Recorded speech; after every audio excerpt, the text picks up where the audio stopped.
La Web Télé 100% droits humains, 100% liberté d'expression. Voilà. Nous avons écouté. La vérité triomphera. Oui. Nous sommes là pour la vérité. Oui. Le peuple noir doit sortir de l'imbécilité. L'imbécilité. Oui. Le peuple noir doit être libéré. Libéré des enchaînements. Car la communauté internationale des Occidentaux, 666, ont fait tellement du mal en Afrique. Ils ont pris nos parents, un seul chemin, sans retour. Les esclaves. And today I will say, black people need to say, I am not a slave. Black people need to stand up for his right. Like Bob Marley said, stand up for your right.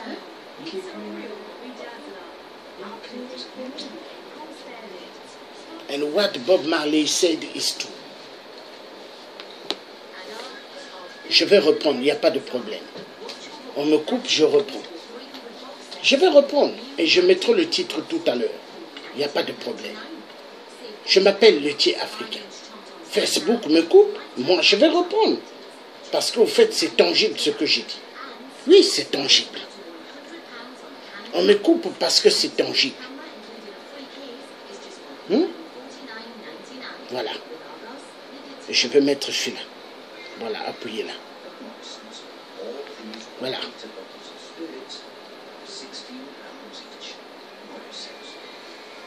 Voilà. Facebook m'a coupé. On me coupe, mais moi je reprends. Je reprends. Ils m'ont coupé. Est-ce qu'ils ont le droit de me couper? Ils m'ont coupé parce que le direct, je dis la vérité. Et Facebook n'aime. Facebook travaille pour les restes des multinationales qui tuent chez nous en Afrique. Et moi, je vais toujours être debout. Tout à l'heure, je mettrai le titre. La vidéo continue. On m'a coupé. Mais je reprends. Parce que je n'ai pas fini de dire la vérité. L'heure, elle est pour le peuple africain. Et le peuple africain va se réveiller. Oui, parce que nous sommes en train de faire un travail. Nous sommes des millions dans le monde qui faisons un travail pour réveiller le peuple africain. Et ça va se faire. Dis donc. Je fais mon direct. Je n'ai pas fini. Après, Facebook me coupe. Pourquoi? Parce que je parle de la vérité. L'esclavagisme. Voilà. Ça dérange.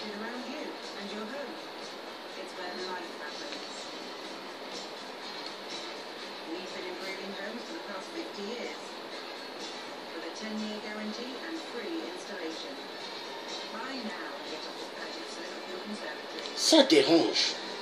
Ils n'aiment pas la vérité. La vérité, dès qu'ils entendent, ils ont peur. Ils ont peur. C'est comme les Rwandais Tutsis. Ils envoient des Rwandais Tutsis tout à l'heure. Dans le direct qu'on m'a coupé. Les Rwandais Tutsis sont en train de venir m'injurer. Mais je les ai bloqués. Ah, parce que moi, je ne discute pas avec des idiots. Je ne discute pas avec des idiots. Ah non.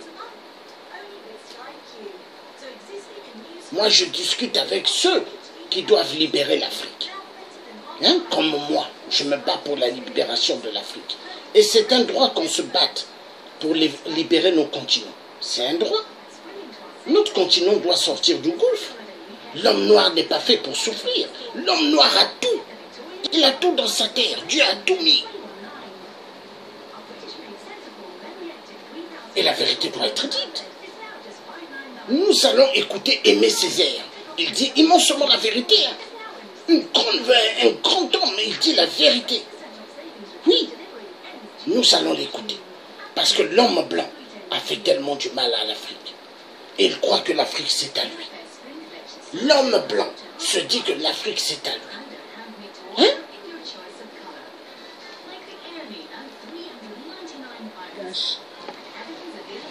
Supplice de confront son un acquis de la civilisation qui pèse de son poids mort, une régression universelle qui se perd, une gangrène qui s'installe, un foyer d'infection qui s'étend et qu'au bout de tous ces traités violés, de tous ces mensonges propagés, de toutes ces expéditions punitives tolérées, de tous ces prisonniers ficelés et interrogés, de tous ces patriotes torturés, au bout de cet orgueil racial encouragé, de cette jactance étalée, il y a le poison instillé dans les veines de l'Europe et le progrès lent mais sûr de l'ensauvagement du continent.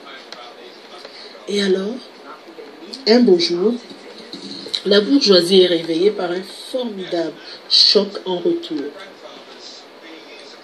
Les Gestapo s'affairent. Les prisons s'emplissent, les tortionnaires inventent, raffinent, discutent autour des chevalets. On s'étonne, on s'indigne, on dit comme c'est curieux, mais seul nazisme ça passera.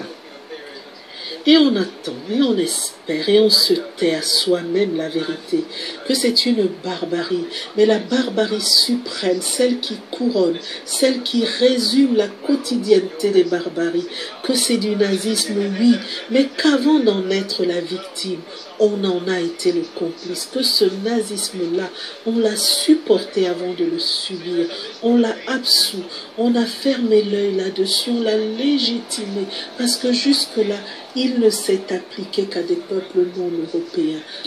Que ce nazisme-là, on l'a cultivé, on en est responsable et qu'il s'ouvre, qu'il perce, qu'il goûte avant de l'engloutir dans ses eaux rougies de toutes les fissures de la civilisation occidentale et chrétienne. Oui, il vaudrait la peine d'étudier cliniquement dans le détail les démarches d'Hitler et de l'hitlérisme et de révéler aux traits distincts et très humanistes, très chrétiens, bourgeois du XXe siècle qu'il porte en lui un Hitler qui s'ignore, qu'Hitler l'habite, qu'Hitler est son démon, et que s'il vitupère, c'est par manque de logique, et qu'au fond, ce qu'il ne pardonne pas à Hitler, ce n'est pas le crime en soi. Le crime contre l'homme, ce n'est pas l'humiliation de l'homme en soi, c'est le crime contre l'homme blanc, c'est l'humiliation de l'homme blanc et d'avoir appliqué à l'Europe des procédés colonialistes dont ne relevaient jusqu'ici que les Arabes d'Algérie, les coulis de l'Inde et les nègres d'Afrique. Et c'est là le grand reproche que j'adresse au pseudo-humanisme, d'avoir trop longtemps rapetissé les droits de l'homme, d'en avoir encore une conception étroite et parcellaire, partielle et partiale, et tout compte fait sordidement raciste. J'ai beaucoup parlé d'Hitler, c'est qu'il le mérite. Il permet de voir gros et de saisir que la société capitaliste, à son stade actuel, est incapable de fonder un droit des gens, comme elle s'avère impuissante à fonder une morale individuelle. Qu'on le veuille ou non, au bout du cul-de-sac Europe, je veux dire l'Europe d'Adenauer, de Schuman, Bidault et quelques autres, il y a Hitler. Au bout du capitalisme désireux de se survivre, il y a Hitler. Au bout de l'humanisme formel et du renoncement philosophique, il y a Hitler. Et dès lors, une de ces phrases s'impose à moi. Nous aspirons non pas à l'égalité, mais à la domination.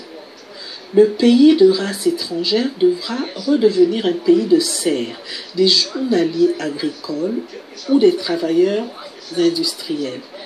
Il ne s'agit pas de supprimer les inégalités parmi les hommes, mais de les amplifier, d'en faire une loi. Cela sonne net, hautain, brutal, et nous installe en pleine sauvagerie hurlante. Mais descendons d'un degré.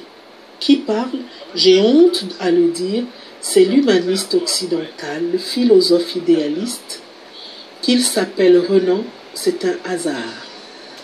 Que ce soit tiré d'un livre intitulé « La réforme intellectuelle et morale », qu'il ait été écrit en France au lendemain d'une guerre que la France avait voulu du droit contre la force, cela en dit long sur les mœurs bourgeoises.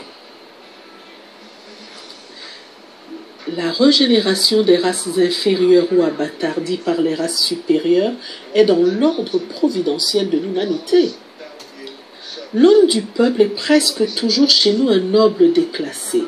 Sa lourde main est bien mieux faite pour manier l'épée que l'outil servile. Plutôt que de travailler, il choisit de se battre, c'est-à-dire qu'il revient à son premier état. Regere imperio populos. Voilà notre vocation, verser cette dévorante activité sur des pays qui, comme la Chine, appellent la conquête étrangère, des aventuriers qui troublent la société européenne.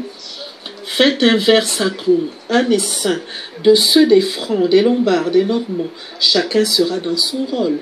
La nature a fait une race d'ouvriers, c'est la race chinoise, d'une dextérité de main merveilleuse, sans presque aucun sentiment d'honneur. Gouvernez-la avec justice en prélevant d'elle, pour le bienfait d'un tel gouvernement, un ample douaire au profit de la race conquérante, elle sera satisfaite. Une race de travailleurs de la terre, c'est le nègre. Soyez pour lui bon et humain, et tout sera dans l'ordre. Une race de maîtres et de soldats, c'est la race européenne. Réduisez cette noble race à travailler dans l'ergastule comme des nègres et des Chinois, elle se révolte. Tout révolté est chez nous, plus ou moins un soldat qui a manqué sa vocation, un être fait pour la vie héroïque, et que vous appliquez à cette besogne contraire à sa race, mauvais ouvrier, trop bon soldat. Or, la vie qui révolte nos travailleurs rendrait heureux un Chinois, un Fela, êtres qui ne sont nullement militaires. Que chacun fasse ce pourquoi il est fait, tout ira bien.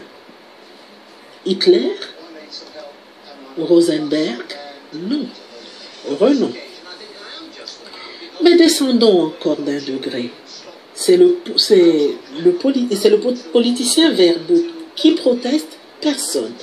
Personne que je sache, lorsque M. Albert Sarraut, tenant discours aux élèves de l'école coloniale, leur enseigne qu'il serait puéril d'opposer aux entreprises européennes de colonisation un prétendu droit d'occupation et je ne sais quel autre droit de farouche isolement qui pérenniserait en des mains incapables la vaine possession des richesses sans emploi. Et qui s'indigne d'entendre un certain R.P. Bard assurer que les biens de ce monde, s'ils restaient indéfiniment répartis comme ils le seraient sans la colonisation, ne répondraient pas au dessein de Dieu, ni aux justes exigences de la collectivité humaine. Attendu, comme l'affirme son confrère en christianisme, le R.P. Muller, que l'humanité ne doit pas, ne peut pas souffrir de l'incapacité, l'incurie, la paresse des peuples sauvages, laisse indéfiniment sans emploi les richesses que Dieu leur a confiées, avec mission de les faire servir au bien de tous, personne.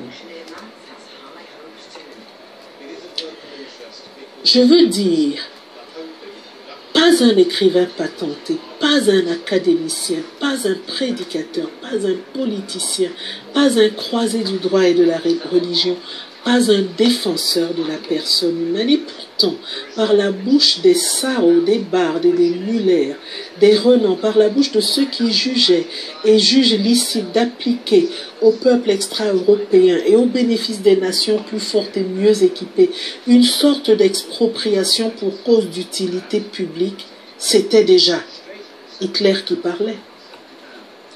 Où veux-je en venir? À cette idée que nul ne colonise innocemment, que nul ne colonise et que nul non plus ne colonise impunément, qu'une nation qui colonise, une civilisation qui justifie la colonisation, donc la force, est déjà une civilisation malade, une civilisation moralement atteinte, qui irrésistiblement, de conséquence en conséquence, de reniement en reniement, appelle son Hitler, je veux dire son châtiment.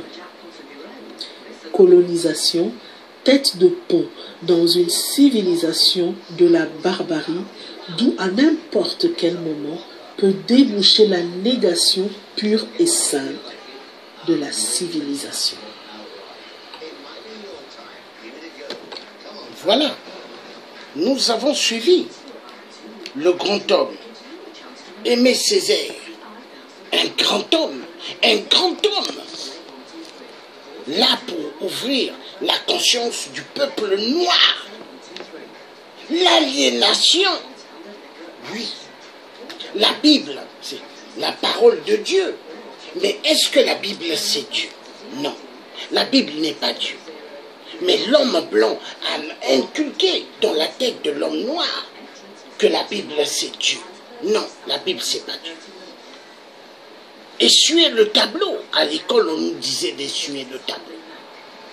Et c'est ça que l'homme blanc a voulu faire de l'être humain noir. Essuyer le tableau. Nous devons ouvrir les yeux. Nous devons montrer que nous ne sommes pas des pingouins. Nous devons montrer à cette communauté internationale du sang qui tue, qui viole nos enfants, qui viole nos mamans, qui viole nos femmes, qui viole nos pères, qui viole nos grandes-mères, qui viole nos grands-pères, que nous allons nous libérer de leurs enchaînements bidons. Car l'esclavagisme moderne, elle est plus dangereuse que l'esclavagisme quand on volait nos parents en Afrique. Voilà, et l'Africain doit ouvrir ses yeux. Le peuple noir doit arrêter d'être idiot, doit arrêter d'être aliéné, doit arrêter d'être dans des églises des faux pasteurs et crier chaque jour « Alléluia, Alléluia, Alléluia ». Pendant ce temps, l'homme blanc, il vole les minéraux. Les Indiens volent les minéraux. Les Pakistanais volent les minéraux. Tout le monde vole les minéraux en Afrique. Et l'Africain, il dort. Alléluia, Alléluia. Tellement il y a des faux pasteurs. Et ils sont pleins en Afrique. La vérité doit être dite. Et elle sera toujours dite. Et la vérité dérange. Elle dérange.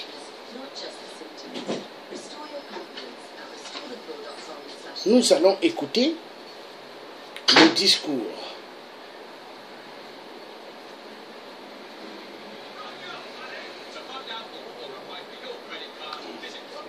J'ai écouté ça de gens. Donc là, nous allons, c'est le même en fait. Nous allons mettre, voilà. Non. On ne peut plus mentir au peuple noir. C'est fini. Le peuple noir a tellement souffert. On les a menti, on les a menti. Et on continue à vouloir les mentir. Jusqu'à quand? Jusqu'à quand?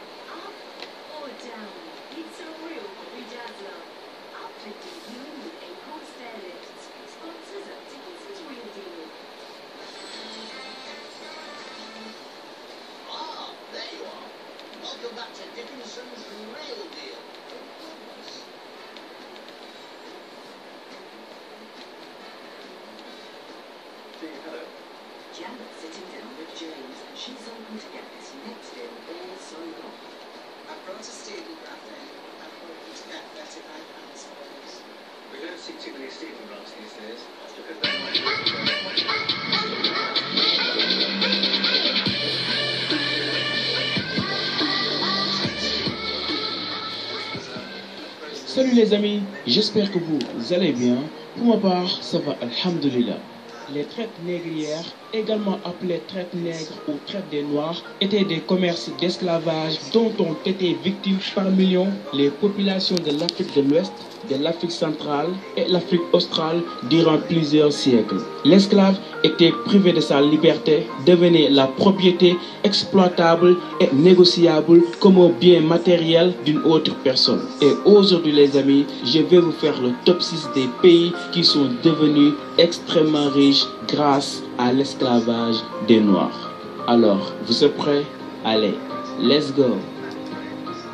Les États-Unis d'Amérique, de nombreuses entreprises de Wall Street telles que JP Morgan Chase, New York Life et la désormais défunte Lehman Brothers firent fortune en investissant dans le commerce des esclaves, activité économique la plus rentable des 350 ans d'histoire de New York. L'esclavage fut si important pour la ville que New York fut l'une des municipalités urbaines les plus pro-esclavage du Nord. Selon la magazine Harper's, en novembre 2000, les États-Unis ont volé un montant estimé à 100 000 milliards de dollars pour 222 505 049 heures de travail forcé entre 1619 et 1865 avec un intérêt composé de 6%. L'Angleterre. De 1600 à 1860, selon des estimations très modestes, environ 12 millions d'Africains furent vendus comme esclaves aux Amériques. Dans les seuls navires britanniques, 3,25 millions d'Africains furent expédiés. Ces voyages sont souvent très rentables. Par exemple, au XVIIe siècle, la Royal Africa Company pouvait acheter une esclave africaine avec des marchandises commerciales à une valeur de $5 et la revendre aux Amériques $32, faisant un bénéfice net moyen de 38% par voyage. La France. Avec plus de 1,6 million d'esclaves africains transportés vers les Antilles, la France est clairement un acteur majeur dans le commerce d'esclaves. Ces ports négriers contribuèrent grandement au progrès économique du pays au XVIIe siècle. Beaucoup de ces villes de la côte ouest, comme Nantes, Lorient, La Rochelle et Bordeaux, construisirent leur richesse grâce aux principaux bénéfices du commerce triangulaire. Entre 738 et 745 de Nantes, leader des ponts négriers de France, 55 000 esclaves furent embarqués dans 180 navires pour le Nouveau Monde. De 1713 à 1775, près de 800 navires négriers partirent de Nantes. Les revenus et les taxes de la production de sucre esclavagiste sont devenus une source importante du budget national français. Chaque année, plus de 600 bateaux visitèrent les ports d'Haïti pour transporter son sucre, café, coton, indigo, cacao et consommateurs européens. Pays-Bas. La Compagnie des Indes occidentales hollandaises, une société agréée de marchands hollandais, fut créée en 621 comme un monopole sur le commerce des esclaves africains vers le Brésil, Caraïbes et l'Amérique du Nord. La CEO avait des bureaux à Amsterdam, Rotterdam, Hoorn, Middelburg et Groningen, mais un quart des Africains transportés à travers l'Atlantique par la société furent transportés dans les navires négriers depuis Amsterdam. Presque tout l'argent qui finançait les plantations esclavagistes du Suriname et des Antilles venait de banquiers à Amsterdam, tout comme un grand nombre de navires utilisés pour transporter les esclaves y furent construits. Le Portugal. Le Portugal fut le premier de tous les pays européens à s'impliquer dans la traite négrière transatlantique. Du 15 au 19e siècle, les Portugais exportèrent 4,5 millions d'Africains comme esclaves vers les Amériques, ce qui en fait le plus grand trafiquant d'êtres humains en Europe. Le travail esclave était la force motrice de la croissance de l'économie sucrière dans la colonie portugaise du Brésil et le sucre est le principal produit d'exportation de 1600 à 1650. Des gisements d'or et de diamants furent découverts au Brésil en 1690, ce qui suscita une augmentation de l'importation d'esclaves d'Afrique pour alimenter ce nouveau marché rentable. L'Espagne. À partir de 1492, l'Espagne était le premier pays européen à coloniser le Nouveau Monde où ils établirent un monopole économique dans les territoires de la Floride et d'autres parties de l'Amérique du Nord, du Mexique, de Trinidad, de Cuba et d'autres îles des Caraïbes. Les populations autochtones de ces colonies mouraient pour la plupart de maladies et d'asservissement, de sorte que les Espagnols furent forcés de compter de plus en plus sur le travail des esclaves africains pour gérer leurs colonies. Allez les amis, c'est tout pour aujourd'hui. J'espère que cette vidéo vous a plu. Quel est votre point de vue sur cette vidéo? N'hésitez pas à me le dire dans les commentaires et abonnez-vous. Voilà, nous avons suivi et nous allons continuer. La vérité triomphera. L'aliénation, nous devons dire stop.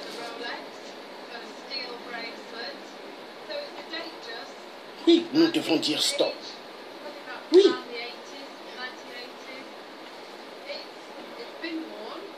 On a fait souffrir immensément l'homme noir. l'homme noir. Oui. Pour eux, l'homme noir doit être esclave. Mais ça doit finir. Il faut que ça finisse.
Il a couvert sa veste.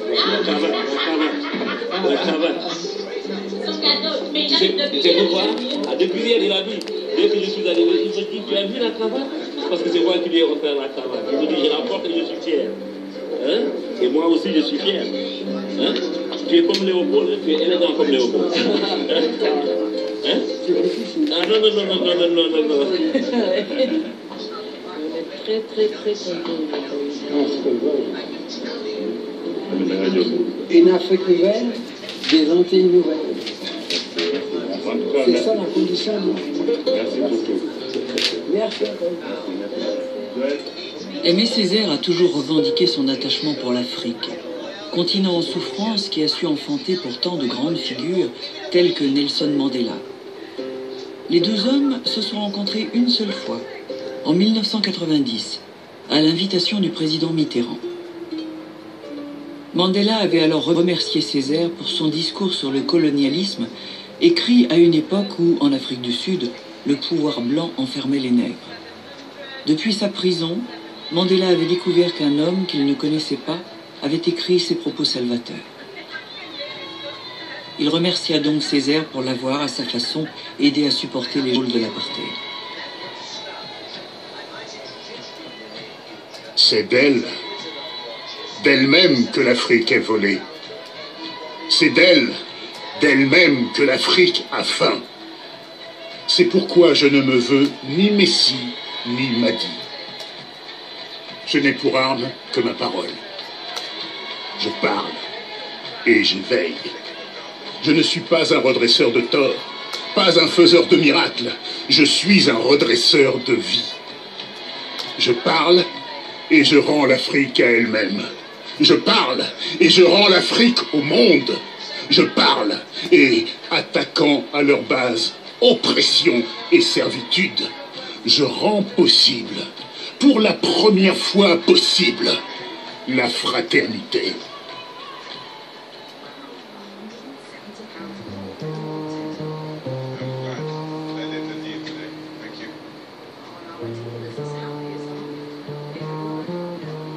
Depuis bientôt 20 ans, le quotidien d'Aimé Césaire est consacré entièrement à la vie des habitants de la Martinique. Césaire ne voyage plus, il garde son île. Aujourd'hui, une santé chancelante ne lui laisse plus la force d'écrire des livres, des pièces de théâtre, ni même des poèmes. Pourtant, celui qui fut professeur de français avait pris un malin plaisir à montrer aux yeux de ses anciens colonies